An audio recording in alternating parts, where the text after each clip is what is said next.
It's the hardest part of the ring. The hardest part of the ring. Sometimes you go over the top rope and you bang your head on the ring apron. Why do you do that?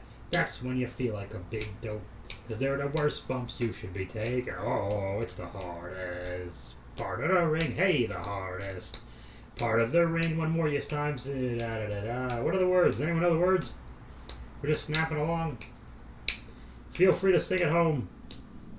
Bob fucked up the theme song for the hardest part of the ring. The hardest part of the ring. Now double claps. Clap, clap, clap, clap, clap. Let's go, Bob Squad. July 11th, 7-Eleven. In America, we celebrate a convenience store on this day. They give you free Slurpees to get you addicted so you can buy other Slurpees and other crap.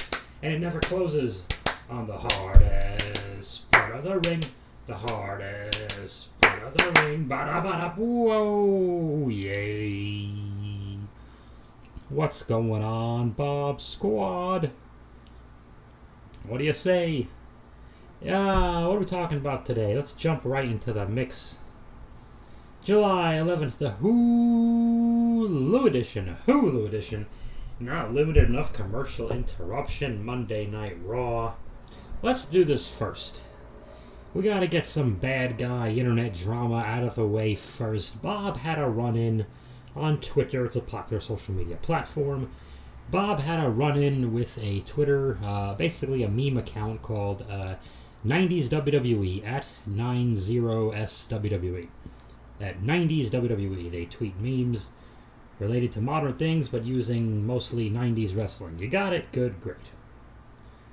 2 Julys ago, in the midst of a pandemic, and again, if you're new to the channel, if you're new to the podcast, I don't call it a pandemic. I try to call it a pandemic as much as possible because I think it was a lost opportunity to not have a childlike mascot for kids about the pandemic called Mick the Panda, the Pandemic Panda. Or Pandemic, the Pandemic Panda. Yes, Pandemic. So, in the midst of the pandemic, some goofy Hollywood site had tweeted, goofy Hollywood Twitter meme had tweeted, what Hollywood star do you think should be a pro wrestler? And Hurricane Shane Helms jokingly tweeted Dwayne Johnson with crying, happy, laughing faces.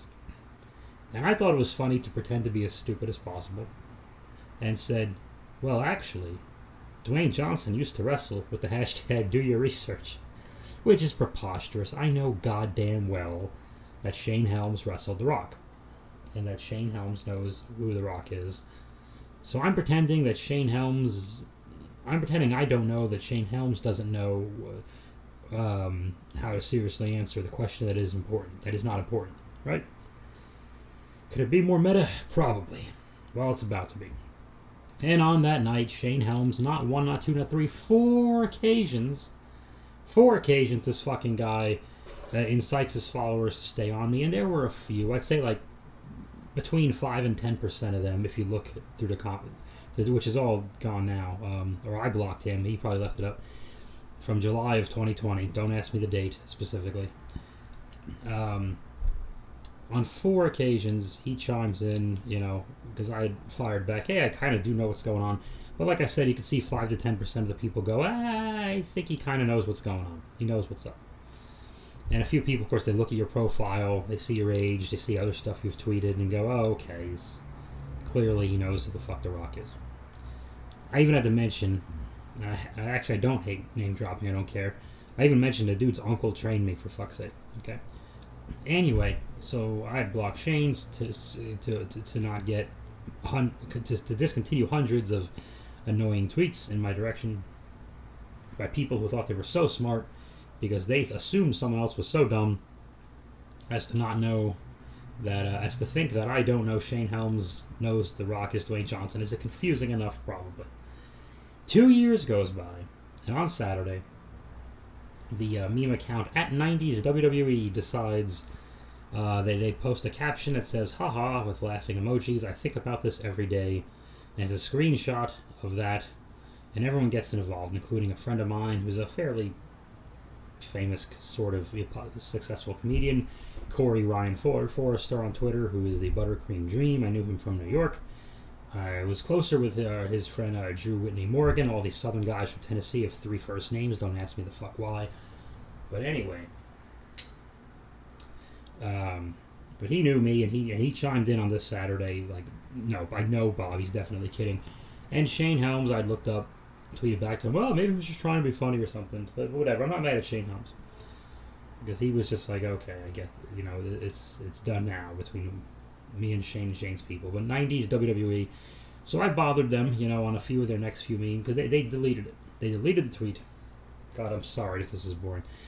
They deleted the tweet shortly after Corey jumped in and said something to Shane, and I started chiming in like, hey, okay, you're going to start this again. And they deleted, before I could get a screenshot, they deleted the thing. Because they realized they basically just, because they have 500,000 followers, so they just said, hey, we just put this dude on blast, and probably should not have put this random dude on blast because, hey, he found out about it. Damn it. Well, anyway, if you care to, you can see three screenshots, which are the entirety of the messages between me and whoever runs 90s WWE, who won't name him or herself. And they refused to give me a public apology like I wanted. And I was in a pissy mood anyway. I didn't really need a public apology. What I really wanted was for them or him to squirm and go, ah, fuck. This guy's fucking with us. And they didn't really. They deleted it because they were like, this is going to be some kind of a problem. But that's really what I wanted. I wanted them to go, Jesus, is this going to be a thing? What the hell did we do? We look like assholes. But nobody responded to my 3 screenshots of the messages. Nobody cares. So they win because they have more followers and they're chummy kissing the ass of an ex-famous wrestler. So I lose because I'm not popular. Okay? That's how it ended. There we go. So with that said, let's start the Hulu edition of the July 11th Not Limited Enough commercial interruption in WWE Monday Night Raw. This was good. Do you like tag team matches? Do you like WWE tag team matches? No? Oh boy. I got news for you. It's going to be a long one. It was a long one if you watched it. If you listen to this, it's not going to be so long. It's not going to be a big deal. We opened the show with Hulk Hogan slamming Andre the Giant. I think I actually missed the opening. I'm just going to assume that Hulk Hogan slammed Andre the Giant.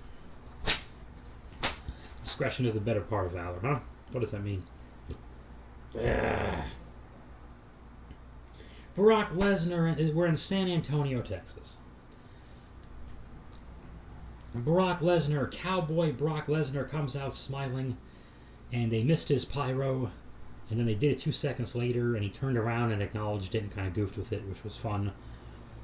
And he's in a good mood, and he tells Texas, because he loves Texas so much, he's going to take his cowboy hat off just to show respect to y'all. So how about that? Why is friendly, smiling cowboy Brock Lesnar the scariest one? We're about to find out why. And what I found out that I enjoy about this Brock Lesnar is that not only it's a combination. We see him rarely, and we doubt he watches the show. So he can only react as normally as he possibly can, taking into consideration the fact that he's fucking crazy. But he reacts naturally as Brock Lesnar would. And it's believable every time. And this is going to sound crazy because he's in a segment with Paul Heyman, the greatest talker ever. You could put him in the category for top 1, 2, 3 talker, whatever the hell. It's not a debate for right now. One of the greatest talkers of all time. And in theory, he was pretty swift. And Lesnar's not known for his talking. Lesnar's the best promo of the 3 of them in this segment. Let me be very clear. In this segment. Because I believed everything Brock said. Brock said the word shit-kicking at one point, and there was no bleeping, not on Hulu anyway. I don't know what the thing. He talked about murdering animals for most of the time. I'm not kidding. He talked about slaughtering hogs and slaughtering pigs, and that's what he does every day. And Roman Reigns is a hog he's going to slaughter, and Paul Heyman is a pig he's going to slaughter and eat, and everyone's just cheering for the animals he's going to kill, and that he brags about killing on a daily basis. I'm not kidding. He says the word shit-kicking. I don't remember the context, which I've never heard before. And Paul Heyman interrupts. I'm not kidding. And then he says Roman Reigns gonna put his hand up Brock Lesnar's ass. I'm serious. He said this.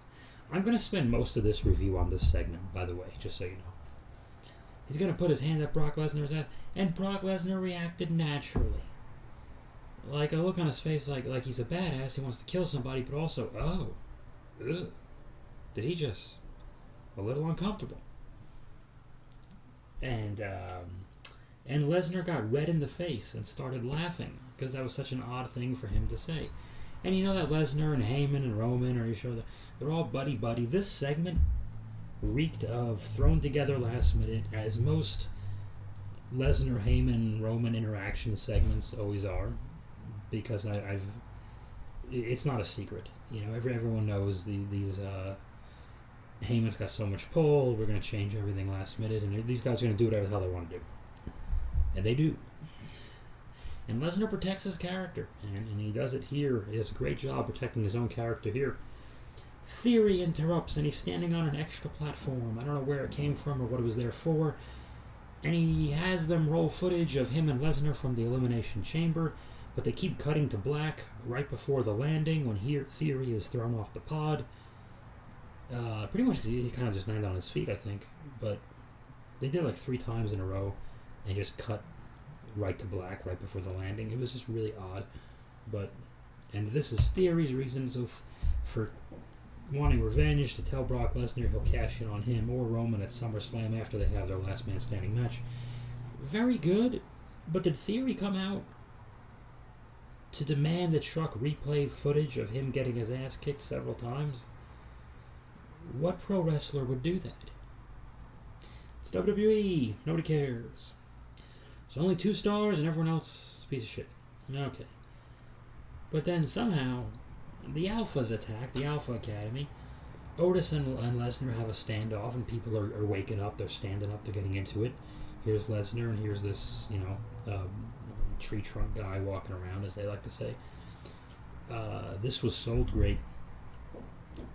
Chad Gable clips Lesnar's leg from behind, and Lesnar does not go down like he was shot by a cannon. He gives himself a little bit of a stumble and a shake-off, like, what the hell? Because all he really needed was a distraction for Otis to run into him. But I think he gives Otis a clothesline, and I think he gives Chad a belly-to-belly. And he clotheslines Otis backwards over the top rope. This has gone underappreciated. Of all the things replayed, there's 2 major things replayed of this night. It's this segment and the last segment. We got a long ways to go. The difficulty it is for a man that's short and thick to take the backwards over the top rope bump is preposterous. It's really, really hard when you have a low center of gravity, and I don't think he's that tall to get up there. Lesnar made him go because that wasn't going to get screwed up. And Otis got back over. He got over it. But I've never seen Otis take that bump. And I'm not saying it was the most beautiful, perfect way to do it. For Angle, it's one of the greatest ever doing everything. And for the first couple of years, Angle had to twist and take a front thing over the top. He couldn't get it. It's really tricky. It's really, really tricky. There's a reach, and there's a grab, and then there's a reach, and yada, yada, yada. But if you're 5'11", 5'10" even, and you're like lanky enough, you can get over it, let alone be tall, but whatever. And then Lesnar gives the F5 to Otis through the broadcast table in the first segment, and of course it went splat. Thank God the thing broke, and instead of just, that would have looked like shit if it didn't move. But no, Otis decimated that goddamn thing. And supposing, yes, I've heard elsewhere they take the pins out, but no shit, but whatever. I don't think it would have mattered. Otis is a big boy, and there you go. Brock Lesnar's the MVP of this goddamn segment. Paul Heyman was the greatest of all time talker, but for whatever reason on this day, he seemed off. Like he was not making a lot of sense. He seemed to fumble around a bit, and I know he's kayfabe nervous because he's talking to Lesnar, but at the same time, I don't think that was it. Something was a little screwy. Like he was searching for something, or maybe they just added too much bullshit afterwards, and he's kind of used to just having a say and maybe one thing happening and moving on. I don't really know. I don't know the answer. Big Time Bex enters the ring, and she probably stood there for a long time because they were commercials and video packages. But Big Time Bex was dressed like Poppy, the heavy metal girl who used to sing at the beginning of the Triple H NXT shows. So hopefully Triple H wasn't back there asking her to sing. And since Becky was taking a break during this, I'm going to take a short break and enjoy a Diet Pepsi Wild Cherry. The same great Wild Cherry Pepsi taste, but it's diet, no sugar, no calories. And what you want to do right now, Bob Squad, go to PepsiCola.com/Wild Cherry, enter the promo code Bob Squad. It's waste your time.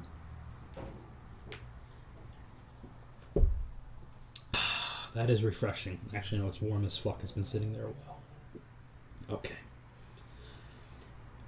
Big Time Becky, of course, every title match, if she's not in it, she has to be ringside. Every match. I don't remember if she was on the headset or not for this. I honestly don't. Because usually when she's on a headset is when she's good, but I don't think she was on this. Maybe I'm wrong. Maybe I am wrong. It wasn't memorable, I guess. Bianca and Carmella have their title match. Nothing wrong with it. Nothing. This is the only singles match on the Hulu edition, anyway, as far as I know. At one point, something was a little stumbly as we got closer to the finish, and Bianca is putting a clubber in. She's putting a clubber in, baby. American Dream to throw. That was terrible. I'm sorry. She was putting the clubber in and going to the pay window on Carmella. It's a little out of nowhere and a bit uncharacteristic for Bianca. I thought it was worth noting. But anyway, they do a finish where Bianca gets raked in the eyes. I miss heels raking eyes. Don't do it every week. But sometimes that shit happens, you know? And they're outside. Who gets posted? I think Bianca takes the post. Anyway, what are my fucking neighbors yelling about? Jesus Christ almighty. Arguing with his hot girlfriend or something? I don't know. Anyway, Bianca gets counted out. There's a distraction from Becky somehow. I forget exactly how. Becky was walking up the ramp and did something to distract Bianca. Carmella beats the champ by countout. Corey Graves ejaculates, and Bianca is tired of the taunting and Carmella holding her belt, so she gives her finish to Carmella. Okay? That might make it a Carmella-Bianca three-way, Bianca-Carmella-Becky three-way at SummerSlam. I doubt it. My guess is they're just going to go with the straight rematch, and it's possible. It's possible they might be poetic and have Bianca beat Becky in 26 seconds at SummerSlam to echo the reverse of what happened last year's SummerSlam. I doubt it. See, I don't think we need the Becky-Bianca match again. I think Becky would put the kibosh on it, is what I think. But that would be unexpected. And if there's enough other big stuff and big matches on SummerSlam, then I would say do it. I don't think there's that much big stuff on SummerSlam. No one cares about Logan Paul. We'll get to that, but we won't care. So that's that. I think it would be cool if they did it, but I don't think SummerSlam, the card is strong enough to sustain it. Nor do I think Becky would go for it. So that's that. It'll just be a repeat of WrestleMania, but whatever. Anyway, unless Becky wins the damn thing back, and that's the end of it. Okay. Oh, Miz TV. And he has Ciampa on, who's just Ciampa. He's not Tommaso Ciampa. Tommaso Ciampa, at one time the best talker in NXT, cuts a very unnatural, boring scripted promo. And they are interrupted by AJ Styles, who says something about the Miz's testicles. I'm not kidding. Ezekiel shows up to remind us he's not Elias. This took 8 days, and they had a tag match. That's 2? No, that's 1. Sorry. Well, there's going to be a lot of them. They have a tag match. Who the hell won it? There was a DQ. Ciampa, I think AJ had Miz beat, and Ciampa came in to break up the pin one too many times in the referee, which is fine. I have no problem with these finishes. You have to remind people there's rules and there's consequences for breaking the goddamn rules. So when someone gets away with breaking the goddamn rules, there's some goddamn heat for breaking the goddamn rules. I know internet fans hate those. Now, a disqualification finish for like a main event of a pay-per-view, and you actually did pay for it, by the way. Not a network, premier, live event, equal housing lender, whatever the fuck it is. No, if you paid $50 for it on a DQ finish, it is kind of, yeah, it's a little bit bullshit. It better be something amazing after that DQ finish that blows your mind to make you forget about it. When Hogan turned heel past the beach, that six-man tag had a non-finish, by the way. I don't think the pin on Randy was really counted. So, but it was the biggest heel turn in history of wrestling, so we ignored the non-finish, because who cares about the finish of the match? We just saw the biggest thing ever. But by and large, this was not the biggest thing ever. It was fine. It was, suppose, in theory, not with theory, he's in another segment, but in theory, it should make you want to see the faces get a rematch and win the goddamn thing and show the heels what's what. Problem is we don't give a fuck about this. And this feud is about Logan Paul, a guy who doesn't wrestle, who isn't there. So, it's another thing. Yeah, there's a lot of Logan Paul stuff on this. He signed. Bobby Lashley is backstage. He is muscular. Riddle is backstage with him. He is high. The Usos. Oh, God. The Usos talk for a long time. Then the Street Profits come out to tell the Usos what their catchphrase is. And then R-Truth, bless his soul, reveals he's wearing a referee shirt and wants to be the referee for their tag team match at SummerSlam. I'm not kidding. Why would another wrestler want this? And R-Truth is imitating what referees do, and I like Truth. This took, if AJ and Miz TV took 8 days, this took 19 days. This was so long. And somehow Omos comes out for whatever reason, and it sets up a six-man tag after a break. Good God. This match was not as long as the setup. There's no way it could have been. Omos wrestles most of it because you only got two of the greatest, Usos one of the greatest teams ever, and Profits are very, very good. They'll get there, but maybe not after this. And we're setting up Profits versus Usos and trying to make us care about this extra big tag team match. So we have Omos in there most of the time. He's feuding with nobody. Just want to bring that up. He has no issue with anyone right now, except he got new gear, so he has to win. And he does. He picks up Angelo Dawkins by the head and drops him down. 1, 2, 3, the bad guys win. An Irish guy is talking to Seth Rollins, and he says, "Hey, Seth freaking Rollins, I am Irish." And Seth says, "Oh yeah, I live in Iowa." And then Seth Rollins mentions Elegante from early 90s WCW. I'm like, he really does. He's naming all of Ezekiel's imaginary brothers. Theory asks him for advice because they're in a tag match later, and Theory wants advice on cashing in the Money in the Bank briefcase. Technically, you're asking a guy for advice on something he's done once 7 years ago, but that notwithstanding. There's another vignette, which is even more obviously Edge. With more Edge-related things in it, like RKO and the burning Foley flannel shirt. Just right, Edge is coming back on it. Holy balls. But oddly enough, in the Hulu edition, Finn Balor and Damian Priest were not on this, nor were the Mysterios. I believe Finn Balor and Damian Priest did something with the Mysterios on this program. I saw a picture on Twitter, but I didn't investigate it. Because when Edge was leader of the group, it always made Hulu. No question. And now, yeah. I don't know if it made Hulu last week because I was there live. I saw it with my eyeballs. Anyway, next week, Logan Paul will be there, and I'm going to have another sip of my wild cherry Diet Pepsi.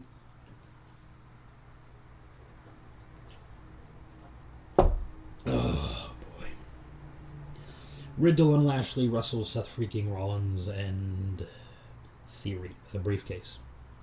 They don't wrestle him with a briefcase. Theory has a briefcase. You understand. Another tag match. That's 3 on Hulu anyway. And if the Mysterios wrestled Finn and Damian off Hulu on regular TV, that would be 4. And who knows what else I missed. Still have women's champions. They still walked out. Okay. What was the main event again? Oh, yeah, the tag match. Riddle, Bobby versus something, Seth and Theory. One funny little moment. Riddle usually puts his foot in Randy Orton's hand, and Randy gives him a push-off. And Riddle is a motorcycle outside, and Riddle does the flippity-doo-dah, when he pushes off Randy. Now Randy is very strong, but Riddle did it off Lashley and damn near completely overshot Seth because Lashley's really, really strong. Thought that was amusing. And right before we go to break, Dolph Ziggler's music hits. I did not see that coming. 0 people saw that coming.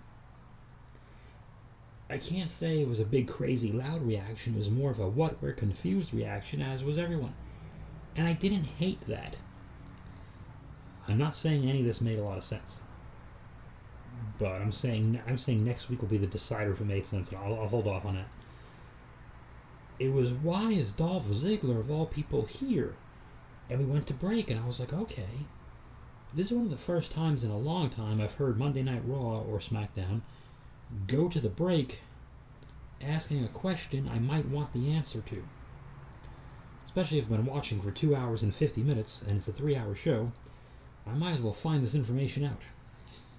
Even if I don't care. I'm like, well, you're this far invested. So, we come back from break. Dolph Ziggler's not on the headset, thankfully. Good. We don't want him talking yet. He is sitting in a swivel office chair, but he's sitting on the very edge of it and looked really uncomfortable. He didn't look comfortable. It looked very unnatural. Anyway, it's a Bobby Lashley match, so he has to go through the barricade. He puts Seth through the barricade to protect Seth, get him out of the finish, protect him, but with the exception of cutting him in half. And there's a back and forth with Riddle. Theory's trying to pin Riddle with his feet on the ropes. Ziggler, to everyone's surprise, stands up, swats the feet off. Theory turns around, what the hell? And it takes the RKO. Pardon me. That wild cherry Diet Pepsi really gets you. Bob Squad promo code. Riddle gives the RKO to Theory 1, 2, 3. Because they pop every time they see the RKO. Okay. And then as Theory gets up, Dolph Ziggler approaches him, gives him a big ol' super kick. Stands tall, we go off the air. I don't know what the fuck that was about. I don't know what happened. Doesn't do anything for Theory versus Bobby Lashley at SummerSlam. I know that. I think the Cena thing is out. They haven't brought it up. I haven't researched it. So I don't know. I think we just forgot. So that's that. Dolph Ziggler, out of nowhere. More than half of Dolph Ziggler's career, his gimmick is that he's been overlooked. So really, Dolph Ziggler's gimmick is that creative is bad. His gimmick is that he's really good and should have been a top star already.